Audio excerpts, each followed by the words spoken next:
Shadows of Amber, Return to the Cursed Keep. Chapter 1, Voices in the Dark. The gates of Castle Amber groaned open with a sigh older than memory. Beyond lay only blackness, thicker than shadow, and far too quiet. Magus stepped through first, his staff glowing faintly with blue light. Dust motes danced like spirits in the air. "The silence is wrong," he murmured. "This place, it remembers us." Behind him, Fly slunk through the doorway with the grace of a cat, eyes sharp, hand resting casually on one of his whisper-fang daggers. "That's not all that remembers us," he whispered, cocking his head. "I hear breathing." Silverglade and Sir Whitehead followed close behind, forming a wall of armor and resolve. The dwarf's axe shimmered faintly, reacting to latent magic in the stones.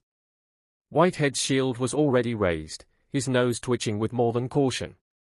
"There's rot in this place. Something foul, and not just your socks, lad." "Keep talking and I'll let them loose," Whitehead grunted. But their banter faded as they entered the Hall of Mirrors. The room had changed. Last time, it had been shattered, glass broken, spirits freed. Now the mirrors stood whole, impossibly restored. Dustless. Gleaming. And in every reflection, they were not alone. Each mirror showed Magus, Fly, Silverglade, and Whitehead, but not as they were. Magus, in one reflection, was younger. Ice cold. Mouth curled in a cruel smile, runes etched in blood across his arms. Fly appeared ghostly, his skin pale, shadow-wrapped, a puppet of something greater. Silverglade had no face, just a helm of bone and a crown of ash. And Whitehead stood alone in an endless battlefield, his armor broken, his friends missing. Then, the voices began. "Magus, you never truly left. Fly, you will betray them. Dwarf, your heart is as cracked as this place. Whitehead, you died here once. You just don't remember." The air grew thick, the mirrors trembled. Magus stepped forward. "They are not just illusions. They are anchors, pieces of us. The castle remembers, and it's rewriting." Fly flinched, drawing a dagger. "Then let's smash the glass before it rewrites something permanent." Sir Whitehead placed a hand on the young elf's shoulder. "No. We don't strike blind in the dark. Not in this place. We listen first." Silverglade nodded grimly. "We've got company." From the furthest mirror, a figure stepped out, not a reflection, but something far worse.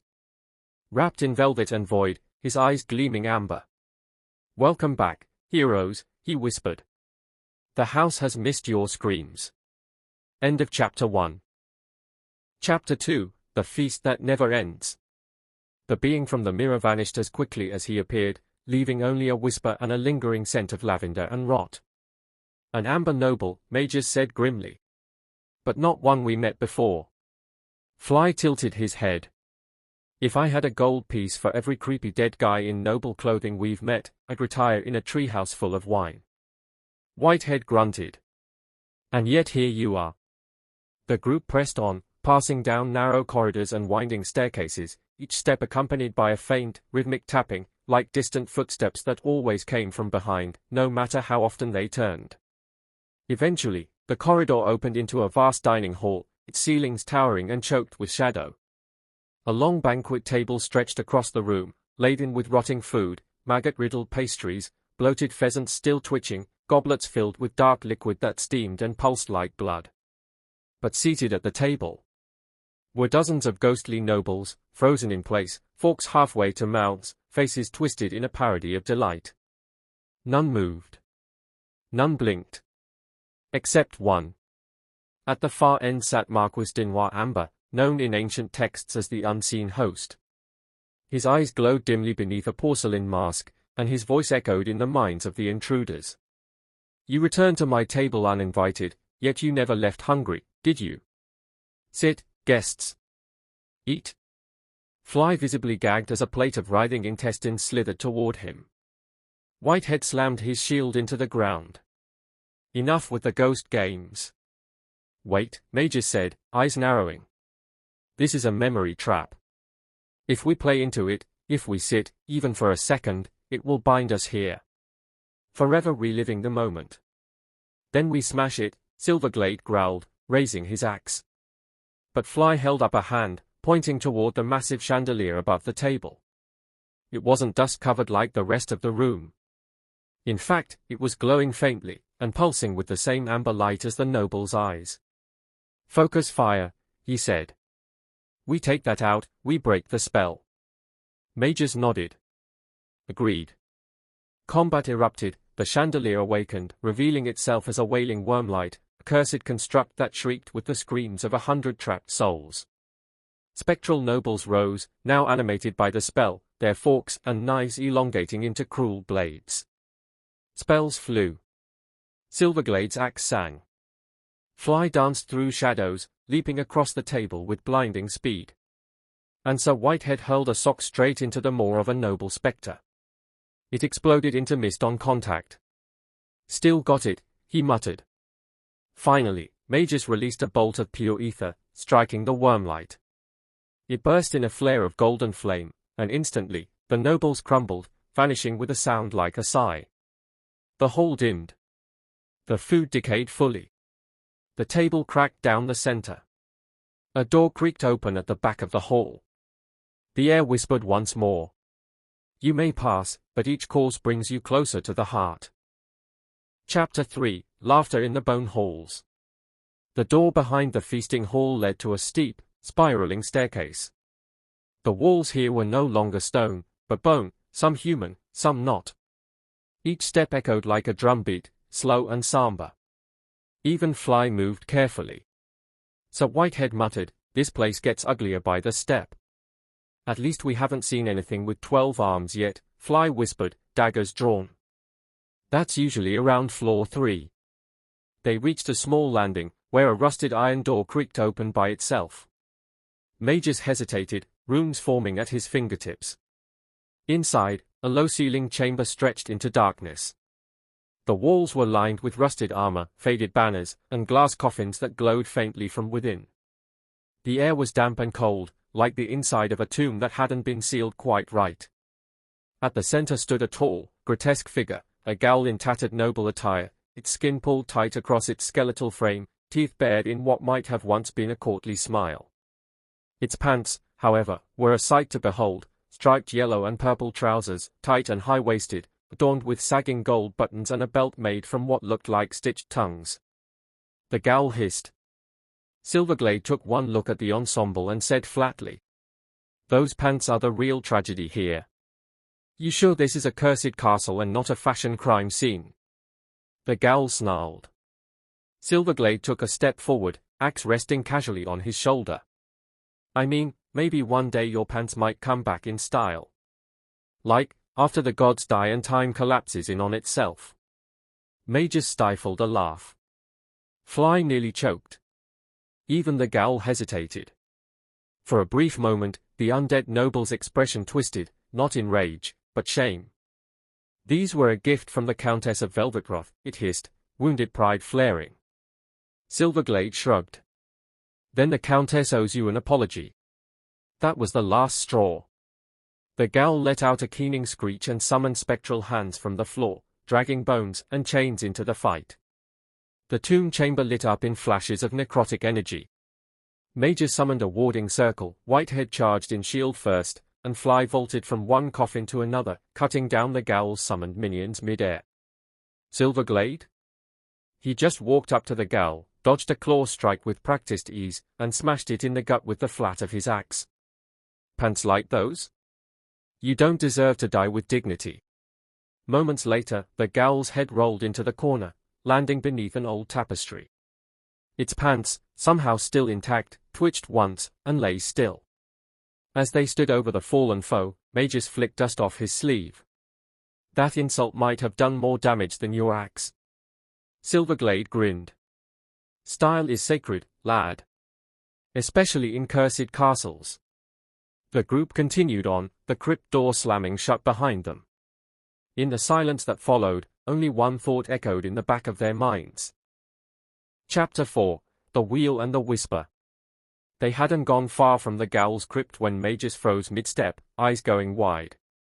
A raven, deep blue with a silver underbelly, fluttered down from a shadowy arch and perched on his shoulder.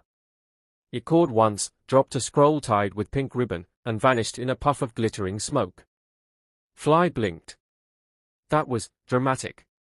Silverglade peered over Magis's shoulder as he unrolled the scroll. Is that glitter? Gods, it smells like cinnamon and chaos. Magis read in silence. His eye twitched. His lip curled. Bad news? Whitehead asked. No, Magis said tightly. Worse. It's from my sister. A sister? Fly leaned in, grinning. You never said you had a sister. For good reason, Magis muttered. Silverglade snatched the scroll and read aloud in an exaggerated voice. Dear Big Bro. Just checking in. Do you need any help battling ancient bone horrors? Did you remember to hydrate? Also, this might sound weird, but do you happen to see a Ferris wheel inside the castle? I had a dream. It felt important. Hugs and sparkles. Nicole the Moon kissed. There was a long, stunned silence. Then Fly said, Wait. Ferris wheel? In Castle Amber? That's not even the strangest thing I've heard today, and I hate that. Magis snatched the scroll back and incinerated it midair with a flick of his wrist. We didn't travel through cursed woods, cross the sobbing bridge, or fight 3 flavors of undead just to find a bloody Ferris wheel, he snapped. Technically, Whitehead offered, we don't know, it's not in here. Not helping. Silverglade smirked. You sure she's not right? Prophetic dream, cryptic location, carnival architecture, it's all very on brand for Castle Amber. Magis groaned and started walking again, faster this time. We move forward. No more distractions. No more ravens. And definitely no Ferris wheels. Fly whispered to Silverglade, 10 silver says we find one by the end of the day. Make it 20. The party descended deeper into Castle Amber's twisting corridors, unaware that high above them, through stone and time, gears were turning, slow and ancient. And something was moving. Not quite a wheel. But close. Chapter 5, Crumbs and Consequences. Castle Amber grew colder the farther they went, like walking through the ribs of some vast, dead thing. The torchlight barely held against the creeping dark, and the walls, once bone-white, were now veined with black moss and strange, breathing cracks. Sir Whitehead groaned, dragging his boots. I'm just saying, he muttered, voice echoing in the gloom, 2 days. No stew, no bread, not even a cursed ham. I'd fight a banshee for a meat pie. We already did fight a banshee, Fly said. She didn't have snacks. I know. Whitehead snapped. Waste of an undead. They entered a wide, dust-choked chamber, its ceiling lost in shadow, its floor littered with broken furniture and moldy banners. A toppled cupboard slumped against the wall like a dying animal. Fly prowled over to it and pried the door open. Inside were shelves of something. Wrapped in yellowing cloth, dusted with time, and tucked in old iron tins. Hey! Biscuits. Fly grinned, holding one up. Vintage. Possibly fossilized. He sniffed it. It snapped in half like dry stone. I wouldn't eat that, Magis warned. Unless your stomach enjoys necrotic decay. Fly shrugged and casually threw one at Silverglade's head. It hit with a clang, bounced off his helmet, and ricocheted into a cracked mirror. Pingig. The sound echoed. And echoed. And kept echoing. The chamber seemed to hold its breath. Silverglade turned slowly, glaring at Fly. What was that? Science? Magis closed his eyes and muttered, Great. If they didn't know we were here before. In the distance, the faint sound of footsteps. Lots of them. Getting louder. And now, Magis said, they definitely do. Fly raised both hands. Okay. That one might be on me. Whitehead drew his sword. They better have snacks. The footsteps turned into stomping, then into something worse, a chorus of rusted armor, bone grinding on stone, and something that sounded suspiciously like a marching song. Low, guttural. Wrong. The party backed toward the far door. Any bright ideas? Silverglade asked. Magus's hand sparked with violet flame. Run. That's the bright idea. Behind them, something banged on the door they'd just entered. Ahead of them, the hall stretched on, empty for now. They ran. And in the chamber behind them, dozens of skeletal soldiers emerged from the walls themselves, crumbling, armed, and still singing their death march. All thanks to one very old biscuit. Chapter 6, Shadows over Amber. The heavy wooden doors of Castle Amber creaked open under the combined strength of Sir Whitehead and Silverglade. The scent of damp stone and ancient wood drifted out to meet them. Magus adjusted his deep blue robes and raised his staff, its crystal tip faintly glowing with protective light. Beside him, Fly melted into the shadows, twin daggers already in hand. The main hall was vast, draped in faded banners and lit by a few struggling torches. Columns stretched upward into darkness, and above them, somewhere unseen, a faint whispering filled the air, like 1,000 dry leaves skittering across marble. "I don't like this," Fly muttered, his voice barely audible. "Too quiet." Silverglade gave a grunt of agreement. "Why?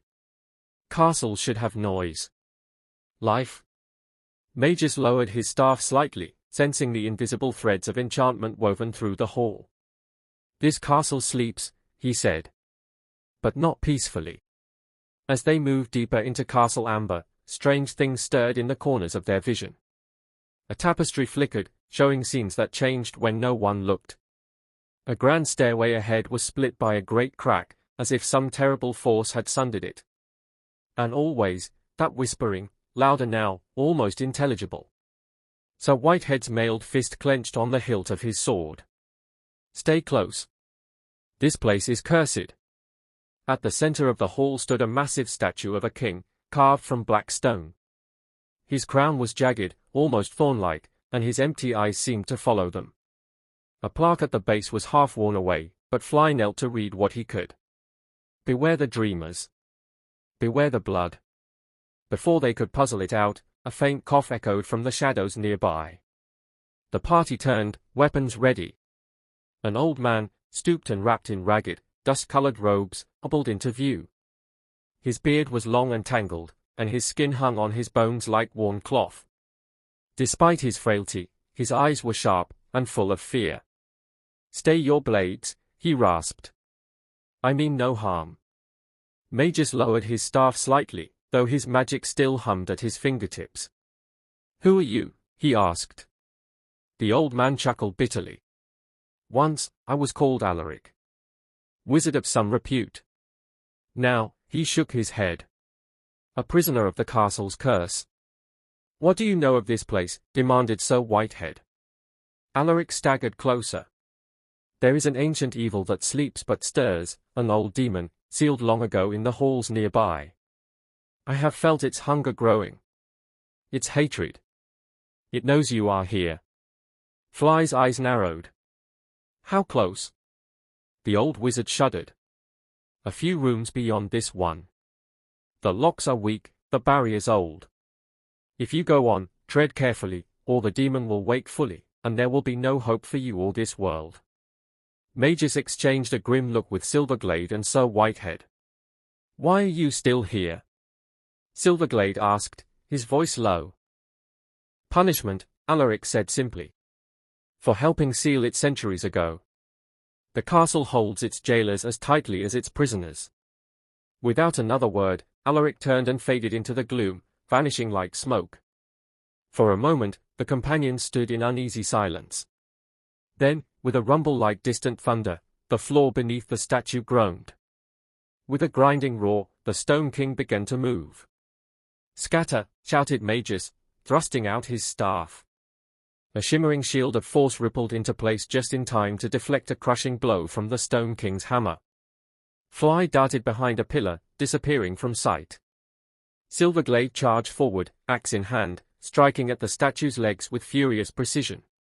Sir Whitehead moved with disciplined grace, his blade flashing in practiced arcs, looking for weaknesses in the stone. Magus chanted words of power, and a bolt of blue fire lanced from his staff, blasting a crack across the statue's chest. Silverglade took the opportunity, driving his axe deep into the fissure. With a sound like shattering ice, the statue exploded into fragments. Panting, the four companions gathered around the ruined remains. At the heart of the debris, they found a strange object, a golden key, ancient and warm to the touch, lying atop a scroll of faded parchment. Fly picked up the scroll carefully, unrolling it. His green eyes flickered over the words. "It's a map," he said, "but not just of the castle. It shows secret ways, doors behind doors, stairways that don't exist anymore. And the key," Magus said softly, "unlocks something hidden. Something the dreamers feared." So Whitehead nodded grimly. "Then we'd best find it before the demon wakes." Above them, from the crumbling heights of Castle Amber, a deep bell tolled once. Twice. A third time, slow, mournful, as if mourning the arrival of the living among the dead. They pressed on, deeper into the castle's dark heart, where greater dangers, and greater truths, awaited. Chapter 7, The Demon Stirs. The ancient bell's tolls faded into silence, but in their wake came a new sound, a soft, wet whisper, like breath slipping over rotted teeth. Fly was the first to notice it. His keen ears picked up the faint, hurried sound of footsteps behind him, light, rapid, like someone running at him full tilt through the darkness. Without thinking, he spun, daggers flashing out. Nothing. Only shadow.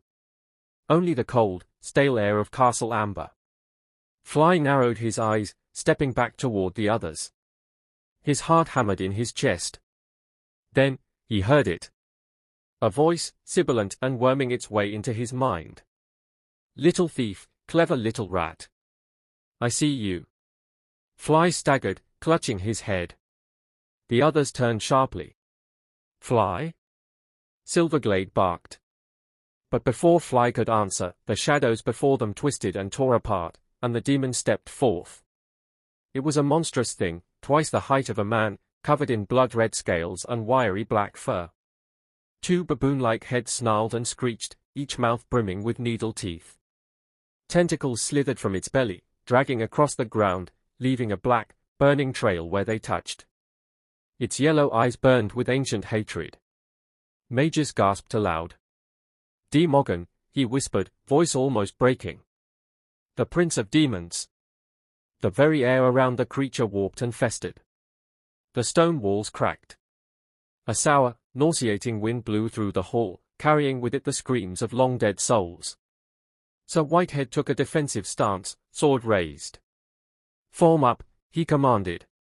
Fly shook off the last of the demon's whispering charm, gritting his teeth.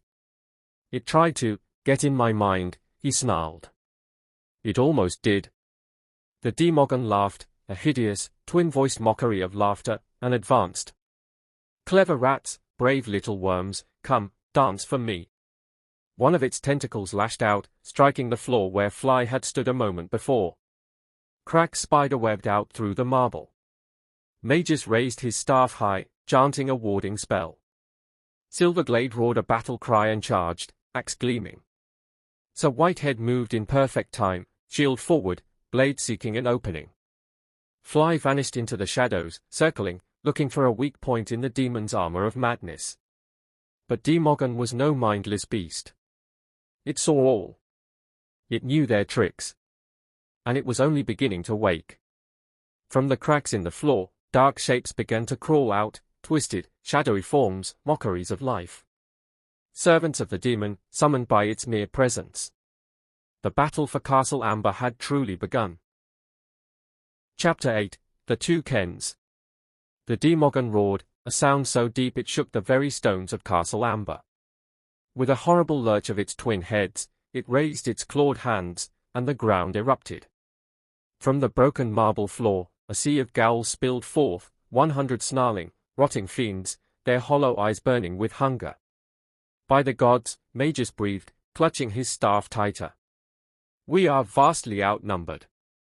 "No," so Whitehead growled, bracing his shield. "We are warriors. We stand." the horde rushed toward them like a flood of death. Silverglade was the first to meet the charge. With a thunderous cry, he waded into the mass, his great axe whirling in deadly arcs. Each swing cut down 2 or 3 ghouls, but still more surged around him, clawing and biting. Fly danced in and out of the chaos, his twin daggers flashing like silver lightning. He vaulted onto a broken pillar, leaping down to bury his blades into the skulls of the ghouls below. Whenever he stumbled, he heard that sickening whisper of the Demogon again, but he fought it off with sheer will. Sir Whitehead stood firm like an unbreakable tower, cutting a path through the enemy with precise, brutal strikes. He smashed ghouls aside with his shield, his sword singing a deadly song through the air. Yet even he was slowly being overwhelmed. Mages chanted powerful incantations, sending bolts of fire and lightning ripping through the enemy ranks. Still, for every ghoul he burned to ash, 5 more seemed to take its place. And behind them, the Demogon laughed. It stalked forward slowly, tentacles writhing, watching its prey falter. Fly, blooded and breathless, turned to find the demon looming over him. It raised one twisted hand, ready to strike, and in that moment, Fly knew death was upon him. Then 2 thunderous voices split the air. Halt!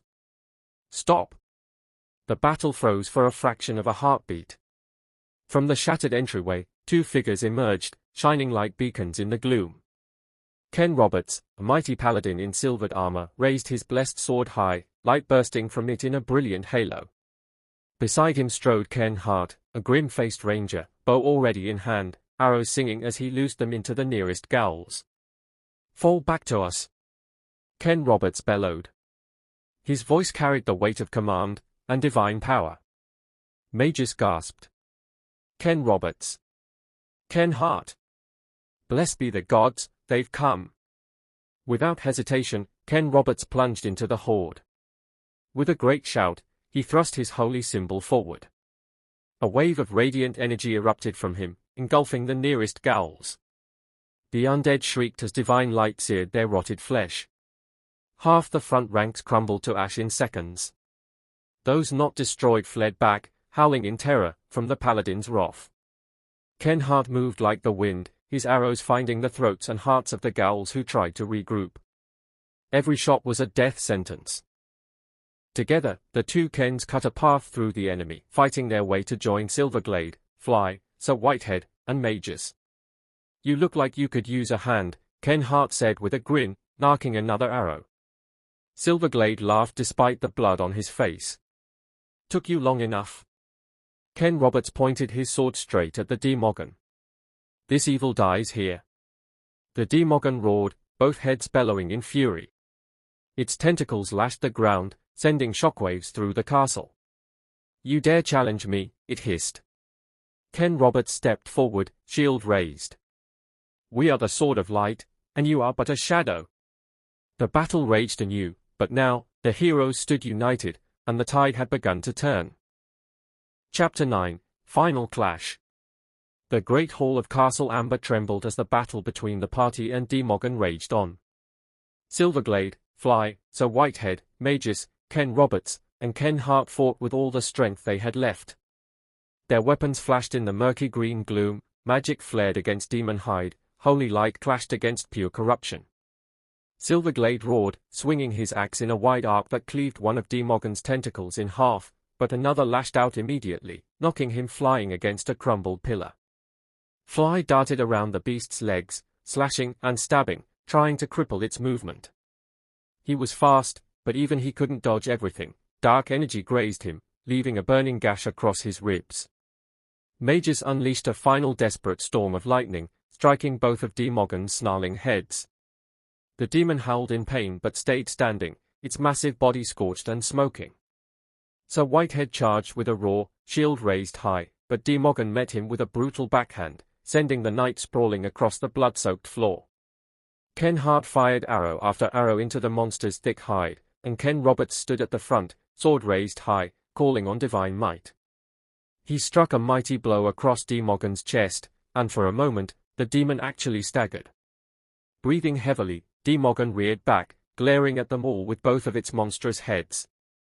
"You are strong," it rumbled, voice like two grinding stones. Too strong to waste.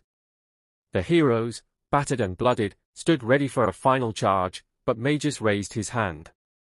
Wait, the wizard croaked. Listen. Demogon chuckled, a sound that made the walls of Castle Amber weep. You and I, it said, are too closely matched. I could kill you, but I would die also. A fate I am not yet ready to embrace. The demon gestured to the wall behind it. With a creaking groan, two doors appeared, side by side, identical in every way. Each was made of ancient oak, iron-banded and heavy with mystery. You have one choice, Demogon snarled, its eyes gleaming with cruel amusement. Left door or right door? Fly squinted, blood running down his face. This isn't a game, demon. Demogon laughed again. No, and this isn't one of your childish choose-your-own-adventure tales either. Both heads sneered. One door leads to your continued journey. The other, to certain death. Everyone stood silent, their weapons still raised, their hearts pounding.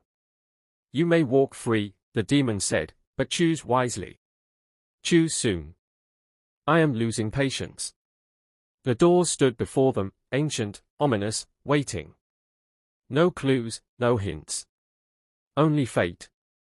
And the party had to decide.